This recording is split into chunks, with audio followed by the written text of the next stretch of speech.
Assalamualaikum warahmatullahi wabarakatuh. Perkenalkan, kami dari kelompok 4 yang akan membahas tentang etika profesi jaksa, yaitu dengan latar belakang etika profesi jaksa di Indonesia bukan sekadar aturan formal, melainkan fondasi moral yang menentukan kredibilitas lembaga kejaksaan dalam sistem peradilan pidana. Sebagai penuntut umum, dia juga memegang peran strategis dalam menjaga supremasi hukum, melindungi hak asasi manusia dan kasus penyalahgunaan wewenang, dan juga seperti intoleransi politik atau korupsi internal seringkali menggoyahkan kepercayaan politik terhadap profesi ini. Juga pada makalah ini kami akan membahas tentang dasar hukum etika jaksa, prinsip domisilis, kewajiban objektif proposal, dan juga keputusan dan eksekusi putusan berdasarkan revisi teknis. Yaitu pembahasan pertama akan dijelaskan oleh teman saya.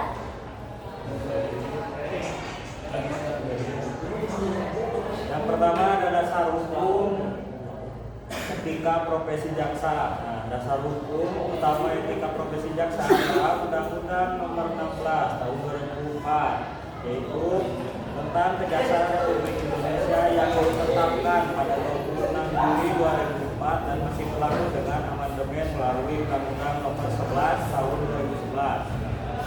Mendefinisikan bahwa jaksa sebagai pejabat fungsional yang bertugas sebagai penuntut hukum, pelaksana putusan yang berkekuatan hukum tetap serta wewenang lain sesuai undang-undang, dengan menekankan pada asas negara hukum dan hak asasi manusia.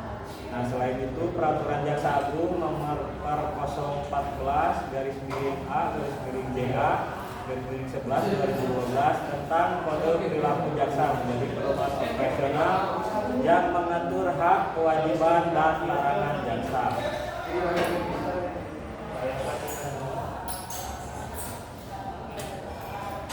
Kode perilaku ini menegaskan bahwa etika profesi jaksa bukan hanya aturan pelengkap, tetapi menjadi dasar penilaian atas kredibilitas, integritas, dan reputasi jaksa di mata publik dan lembaga.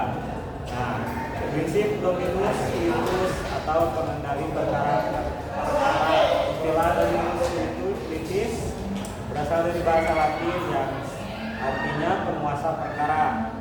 Dalam konteks hukum acara pidana Indonesia, dominus litis merujuk pada jaksa atau penuntut umum sebagai pihak yang berwenang mengendalikan dan mengarahkan jalannya perkara pidana mulai dari tahap penuntutan hingga eksekusi putusan.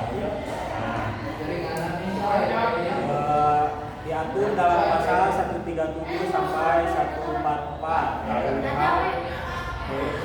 Antara lain, jaksa berhak meminta keterangan dari penyidik, meminta penambahan atau perlengkapan berkas, dan memaksa memeriksa kembali hasil penyidikan.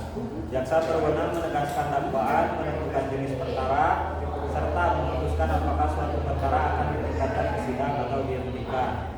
Nah, dalam proses persidangan, jaksa juga berhak mengajukan bukti tambahan, meminta majelis hakim untuk mendengar keterangan saksi tertentu dan meminta putusan sesuai alat bukti yang ada. Nah, dari sudut etika profesi dominus litis memberi dua implikasi tentang pentingnya kewenangan besar, tanggung jawab lebih besar, dan pengadilan proses bukan pemaksaan hasil. Nah, prinsip dominus litis juga menuntut agar jaksa tidak menutup mata atas kekeliruan penyidikan, tetapi korektif jika ditemukan pelanggaran atau kekurangan bukti, dan juga berani menghentikan penuntutan jika memang tidak cukup bukti. Dan juga ada kewajiban jaksa yang objektif, profesional, dan cermat. Pertama itu jaksa harus objektif, yaitu jaksa harus bersikap netral dan tidak memihak dalam menangani perkara. Artinya menilai fakta dengan bukti yang ada, bukan kepentingan pribadi atau tekanan pihak lain. Tidak hanya mencari kesalahan terdakwa, tetapi juga mempertimbangkan hal yang meringankan.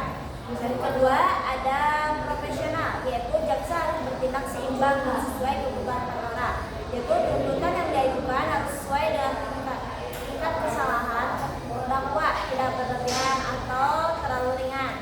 Dan juga yang ketiga ada cermat,